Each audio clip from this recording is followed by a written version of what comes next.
Today I'm critiquing the triangle house, and then I'm going to give it an Arvin score at the end of the video. So if you ever decide to build or design a property like this, you won't make the same mistakes. I'm Arvin Haddad. I'm the How to Buy Mansion guy. Let's watch this video together.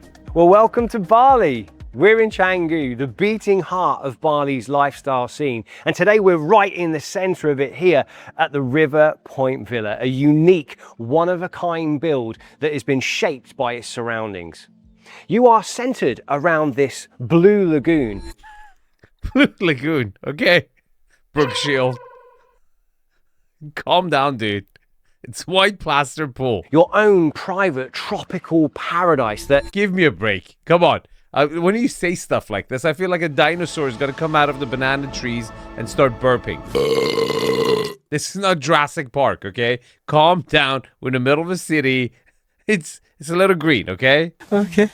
So why don't you sit back and relax while we take you on a tour and show you everything that this place has got to offer. So we've come down to the entrance of the property because we want to show you everything. Now, the first thing I want to just mention, you do have 24-hour security with a security guard, a gated entrance because it's a private section for just 2 properties that you've got, the other one which is still under construction. You've also got CCTV around, which you would expect, and ample parking, enough space for 3 cars. Okay, 3 important points. First, this is not a private driveway, it's a shared driveway. It is secure, you have a gate up front. 2, the carport is not covered at top. I don't know what the point of a carport is, especially in a rainy environment if you can't keep the car or your bikes dry in the rainy season. Third, the entrance to the house is through the backyard of the property. Pay attention to this. When you show the aerial footage of the property, I'm going to ask you a very, very important question. But you are in Bali, so let's be realistic. You're probably going to want a motorbike or a moped to get around on, and you've got space for 5 of those in here. But this does lead you on to the stairs to your front door, so let's go check that out. A theme that you're going to see throughout this entire property is tying in with the surrounding area. Okay, let me ask you guys a question. Do you like how this shape sits on the lot? Do you like the shape of the structure? And do you like how this shape sits on the lot? I'm going to give you guys 3 seconds to analyze it, internalize it. I'm going to reveal it later in the video. This video is all about this triangular shape and how it sits on the lot and what we can learn from it. So you've got a temple just opposite where the carport is. And I like how your entranceway really ties into that feeling, that aesthetic of Bali, that spiritual connection, which is something you do see throughout. And I think they've done really well in this place. But come on, I want to show you the front door and the rest of this place. Welcome home. Into the River Point Villa we come. And the first thing, you're instantly immersed into that tropical paradise that I was speaking about. Come on, man. You're really pushing that tropical paradise. And look at the landscaping and just how grown on, how well established all of these trees are. Now, I'm not going to pretend to be an expert in Balinese foliage, but I do know that we have a whole host and a variety. And just look at the colours. The designers have taken a lot of influence from this and put that to the interior design inside. So let's take a look. Did you guys spot the flaw? This is the first hint that maybe this shape home or the way it sits on the lot just doesn't do this lot justice. This is the arrival experience and the wow factor is lost. You see the interior already and it's like walking into a surprise party and everybody's already there. You see them before they jump out and surprise you. They just killed it. And it's even more obvious as the furniture backs up to the glass, as the interior designer didn't know how to set it up because the architect didn't give him a wall, didn't give the interior designer a wall to back up against and privacy for that wow factor release element because the entrance is from the backyard. Wow, what a space to come into. Now, there are 2 things that I want to draw your attention and focus to straight away, which I think you're instantly going to see, which is number 1, just look at the sheer volume, the open plan space that you've got in this entire room. And you can see that you do have different areas. So you've got your dining table section in the middle before the open plan living space, and then the kitchen on the other side, but none of them actually interfere with each other. Okay, let me tell you what I like about it and what I don't like about it. Here's what I like. Each space is very well defined and spaced well from each other. The kitchen, the dining table, and the seating arrangement. What I don't like about it, your seating arrangement is actually really tight because it's a corner triangle design, right? And this is your only living space. This is your both family living and formal living space. Now, it looks bigger than it actually shows because it's open with glass on each side. But the functionality of how many people you can actually have seat next to each other is not that much. It's actually pretty small. The second thing that I want to draw your attention to is that beautiful panoramic view. Dude, at least 60% of that frame was other properties. And they have a direct line of sight to your property, to your backyard. Not good. Again, I'm talking about how you position the house on the lot. So far, arrival experience sucked. Your family room, the part that you actually sit down, looks big, but is actually really tight, and you have a privacy issue. Big part of this villa is the connection to not only the nature, but to natural materials that we have in this space, which includes these Roman porcelain tiles that we have. How's porcelain tile supposed to feel natural, bro? Oh my God. Again, little accents of the colours from outside on these bar stools. 4 bar stools in there, but you could quite happily fit more in here if you wanted. But let's take a bit more of a dive into this kitchen. When I move into the kitchen, something else. You see these exposed steel beams. Again, a nod to that contemporary meets traditional element. Do you guys agree with this nod of contemporary design in a traditional Bali setting? This is really important. If you're building a development or renovating your own home or building your dream home, super critical, applies to all of you. It's very, very important. Are you building architecturally for the location? Is it okay to build a Hampton-style home in Palm Springs or a Palm Springs-style home in Hawaii? Is it okay? Do you guys agree with this architectural style for this location? Because architecturally speaking, they mention in the description it's really mid-century, but to be more precise, it's really a nod to John Lautner's Sheet Goldstein residence with that angular roof, right? Is that okay? Do you find this attractive next to all these Bali traditional roof lines that you see around the house? So you've got your Smeg oven here. And did you see that? I love it how the lights automatically come on and off, but with a dimming function as well. Oh, get out of here. Come on, you've never seen an oven before? Bro. I also love the sheer amount of storage space that we have here as well. And just to double check, we always love a soft close finish. Even my door soft close finishing. How nice is that? I can't do this anymore. I also quite like how you've got these matte kind of grey tops on here, these cupboard storage spaces, which ties in with that Corobican riverstone that has become very rare as its natural reserves are now almost depleted. Did he just say that stone is depleted? It's like gold.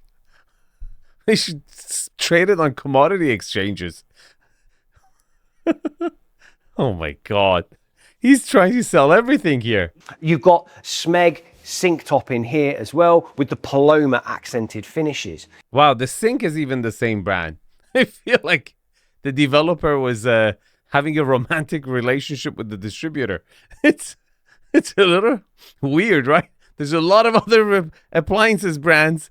You know, what happened here? And then we've got our fridge freezer, and I like the change of texture that you start to see coming in. So they haven't gone with micro cement walls all over. That Smeg fridge is so out of size for that space, which makes me really believe in my hypothesis.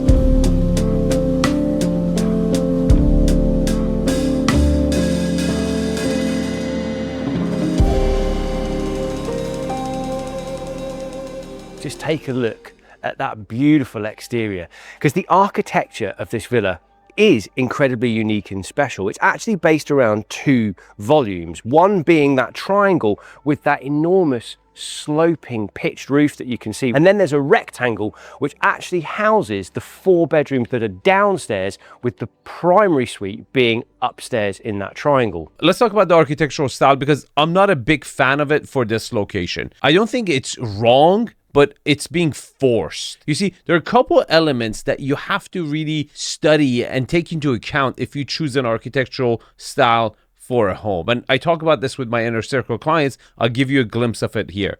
First, you have to see what the actual local demographics like. Then you have to go after your secondary and third degree avatars of buyers who you're targeting, okay? Are they looking for that architectural style for this location? And the second aspect of it is that, what does the lot want? What architectural style does the lot need or want to fix its innate problem? The roof line is, first of all, out of whack with everything around it. So it really sticks out like a sore thumb. And at the same time, I would like that roof line to bring me natural light in maybe a higher latitude environment and not by the equator, right? That roof line would really help bring natural light in Norway, in other areas, so you can direct the house towards a position that really lights up the interior of the property. You don't really need this in Bali. So to me, it's an architectural statement without really the lot wanting it. The actual plot of land that you've got here is 1,074 square meters, and the villa taking 620 square meters of that space. Okay, what do you guys think? Do you guys like the way the house sits on the lot? If you ask me, the answer is no. First and foremost, you're very close to the equator, so it doesn't really matter if you're south, north facing over here. Your sun's going to be pretty much right above you at all times of the year. So that doesn't really matter. You're free to position the house anywhere you want. I would have tried to position the house the other way around for 2 reasons. One, I would have wanted the house to block the privacy issue that was exposed from this side. And also, the ocean is on the other side of the property. I would have liked the breeze of the ocean to come through the property so you can actually feel it. But I can almost tell you why they chose to put the house on this location. See if you can spot it, and I will reveal it at the end of the video. It's really, really interesting. I'm guessing over here, but once I tell you the reason, you will, I think, agree with what I think. Just take a look at that wonderful slatted wall that you've got there, made from teak wood, that you see throughout the villa. Now, this actually starts one end of the corridor, which separates the 4 bedrooms downstairs from the primary suite upstairs. And we're going to take a look at those next, starting at the other end. So this is the first of the 4 bedrooms that you've got downstairs, and it's the one that I've aptly named the garden suite. Okay, this is the first of the 4 bedrooms downstairs, and this is the one with the most amount of backyard space, okay? It actually has a little bit of pocket of grass where you can call a little garden, right? And that's why he's calling it a garden view. But pay attention to the other bedrooms, because they all open up against the wall. You do actually have a walkway though that goes all the way around the property, and this actually leads to the second of the bedrooms that we've got here, and you can see their little terrace that you've got. But there's enough space between everyone that you have that privacy and feeling of seclusion if you want it. But then if you wanted to have that sense of kind of coming together and a bit more closeness, you can have that versatility in the space here. But let's go in and check out that bedroom first of all. Now, what I love is these sliding doors with nice level access straight the way in, and you can open these doors all the way up, so you really do have your inside outside feeling, just like in the main section of the house. So the bedrooms are beautifully laid out, really spacious. So if you are staying here for a period of time, that doesn't matter. And look, you have got ample storage to be able to put all of your clothes, your shoes. That was your actual closet, you know, and it just won't look like that when you have your clothes in there. So the fact that it's open, it looks great empty. It has a dynamic kind of a bookshelf vibe. But in practical sense, when you put your clothes on there, it's just going to look really, really messy, which means they should have probably closed it off. And then that would have completely changed the look of the room. All of the bedrooms on this lower level are connected by this corridor that runs through the center of the building, which the architects have used fantastically because it naturally helps to funnel the airflow through, which helps to keep the buildings cool. And also, because it's quite hidden, you don't get as much of that stored temperature. Okay, this is kind of common in Bali, where you have multiple structures and they connect with each other through outdoor hallways. But this is ugly. This looks like a hostel. It looks like they've just stacked rooms next to each other to be able to rent them separately. It just doesn't look luxurious at all. This hallway is not really inspiring me to really get fresh air or connect with the outdoor space. It's very utilitarian. Now, this is the second bedroom that you've got, and it's kind of a little bit smaller than the first one we saw. So if you've got friends coming that are individual solo travelers, this is going to be absolutely perfect. Pocket sliding doors, which is a great space saver to maximize the use of that bedroom. But this is still an amply big ensuite that you've got here. So now we're in the third bedroom, and something that we've kind of noticed in all of the rooms is how incredibly quiet they are. And I think that's something that's very reminiscent to Balinese culture. A really beautiful spaced room, loads of natural light flooding into this one, thanks to the slatted wall opposite the pool and thanks to your private terrace. This is not a terrace, this is a side setback. On the other side though, it semi opens up to the backyard, but it's, walled off with that wood paneling, which I think it gives a little bit of privacy to the room, but takes away that indoor-outdoor connectivity, but also architecturally helps the integrity of the design. For that wow factor picture, when you want to take it, this looks a lot better. Why? Because half of the structure is glass with that really distinct roof line, and the other one is a different material. So separates the two volumes, gives perspective, and it just looks better to the eye. So round to the fourth bedroom, and if I'm honest, I know you're not supposed to have favorites, but this one kind of is my favorite. But before I show you in there, this is also the other end of that corridor that links all four of these bedrooms to the main living space. I do think that this is going to be the room that kind of your guests are going to fight over. I agree. This is perhaps the best bedroom downstairs. You do get a little bit of an outdoor space on this side, and you get some sort of an opening, at least optical line of sight to the swimming pool area. Now, you still have the whole issue with the closet space, and it has a pretty large bathroom. So now I think what we should do is go and explore the primary suite of this villa, and we're going to go there through the corridor and back into the open plan living space. Primary suite is upstairs, and we're going to go there. But before we do that, I just wanted to draw your attention to a couple of little extras you've got. Not only a foosball table, but a Brunswick foosball table. Yes! 1-0 to me. Thanks very much. But also, just have a look. This is your staircase up, and a wonderful single stringer staircase that we have. Yeah, this is where your child would get its first concussion, falling down the stairs.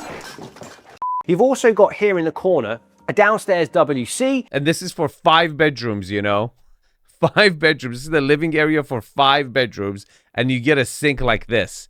The area for your powder room with no mirror, absolutely horrible. Horrible, horrible. And it's like tucked in under the stairs too. Moving upstairs, I like that contrast between the two different textures that you can see. Now, when you come upstairs, you actually come to this enormous open terrace section overlooking that living space. This is not enormous, and it doesn't look down. It looks into the AC unit. It's against the wall. It's a hallway. It's narrow. It's pointless. It's a complete waste of space. Do you start to see how the commitment to this architectural style and design is causing problems? It's a clear sign to me that design is overtaking function here. As you move through, another cozy little seating area, wonderful for, I don't know, cuddling up, reading a book. Maybe it could be a small cozy nap, a cup of tea. Maybe it's just taking a look at those beautiful views that you see. What views? I see a 4-story structure looking into my backyard, and I see a roof line most likely designed by the same builder who split this big lot and is building another spec home architecturally to make a statement for themselves and make a name that they're an architectural builder. Look, I'm all for people experimenting with design, but when you just don't land it right, I gotta point it out. But I'm sure you've already spotted it just behind me. It's the outdoor terrace balcony that we have. So coming out onto this beautiful balcony, you've got that reclaimed Yulin wood here, a wonderfully large open space, even a small temple just behind. Those beautiful views overlooking your pool. Beautiful view overlooking your pool. We have a pool view. You might have just noticed there's what looks like another room. Well, that's actually the principal suite, because you can gain access into that principal suite directly from this terrace and balconies. Now, what a primary suite this is. Just take a second to take in those ceilings, incredibly high pitched ceilings that you've got. Do you see what I mean? Like, this angular roof would have looked really cool in a climate where you're trying to make a dark room lit, right? By creating an angular roof that you're actually trying to get some sort of functionality for natural light entering a space, being very strategic with it. I don't know how much light is needed on the equator from this bedroom. It just doesn't make any sense to me. You're just doing it to do it. And this vertical slatting section here, which kind of breaks that large cement wall that you have. This is actually the secret that I was talking about, because you don't need to use that terrace as your own private terrace. You can use this one.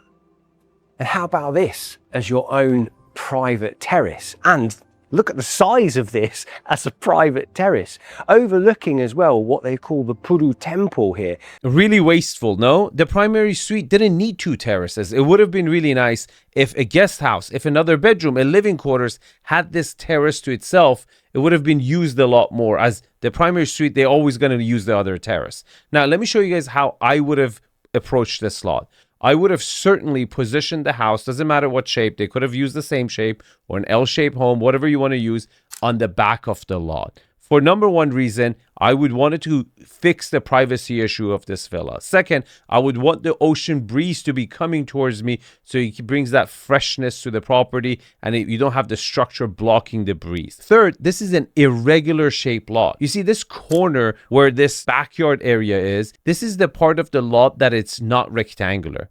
I would have certainly put a guest house at this end, and maybe with a separate exit or entrance for the maid or the guest to be able to enter and exit the property from another entrance to this property. That way, I would have squared off the lot and used every aspect of it. And this corner, in fact, would have been a good opportunity to use a triangular shape structure, because you really use triangular shape homes or structures to fix a sharp angle within the lot. Okay, let's give it an Arvin score. But before I do that, if you want a 4th element for your development project, or you want someone experienced who knows the 10 principles and the relationship with each other to overlook what your architect, builder, and designers are doing and critique them so they don't make mistakes and save you money, I would love to be that guide. Here's the QR code. Let's go location. I can't give it anything more than 6.5. I don't want to be this part of Bali. Lot quality, right over 1,000 meters. I'm going to give it a 6.5. Lot utilization. Look, you don't have a private driveway. It's a shared driveway, and you enter the house through the backyard. I'm going to give it a 6, but I want to make a point here. This is a hypothesis. Most likely, the original steps or entrance to this lot was on this left corner of the lot. And when they were deciding to where to position the house on the lot, because the original steps to the higher elevation of the lot was from that corner, they decided to position the house this way. As to if they would have taken an outside of the box view and said, where would be the best entrance for this lot so we can fix its error and center that entrance to the lot or to the home, they would have positioned probably more to the right of the carport, not to the left or the center of the carport. And most people would not be able to spot that on their own project, because when you're in the box, you can't really read the shipping label on the outside. And that way you don't know where you're going. And that's why you bring consultants, because they can zoom out. There are things that they see from outside of the project where it's very apparent, but you just can't see it because you've seen it the same way all the time. Privacy. It was gated, it had high walls, and it had a booth for security person. But you still had other homes looking into your backyard. I have to give it a 6. Lot orientation. As far as the sun goes, it doesn't really matter. You're on the equator. The sun is going to be pretty much the same spot. As far as positioning around your surrounding, you're next to temples. Some people like it for the ceremony. Some people don't. Sometimes around temples, the zoning seems to be a little bit more strict. In this case, we had a lot of big, tall buildings, which it wasn't. So it's a wash for me. Architecturally, it wasn't bad, but it was forced. The demographics didn't ask for it, and certainly the lot didn't ask for it. I'm gonna give it a 6. Views. This is not a view property, and the presenter was keep mentioning views. I don't know why. It gets a 0. Layout. The wow factor was released way too early. The primary bedroom upstairs didn't have any other bedroom next to it. Then you had 4 bedrooms in another structure connected through a very unsexy Bali kind of a corridor setup that just didn't give that, indoor-outdoor functionality that you would expect from Bali. And then the formal living space was your family area. I have to give it a 3. Scale and volume. Almost all the rooms were good size. The kitchen was pretty big. Your family room was really small, but the ceiling height was good. Your powder room downstairs was horrible for the size of the house. I'm going to give it a 7. Finishes. A very average Bali finish home. I'm going to give it a 6. Now, here's the Arvin score, and here's a tropical house that I actually like. Check it out, and I'll see you guys in the comments. Take care.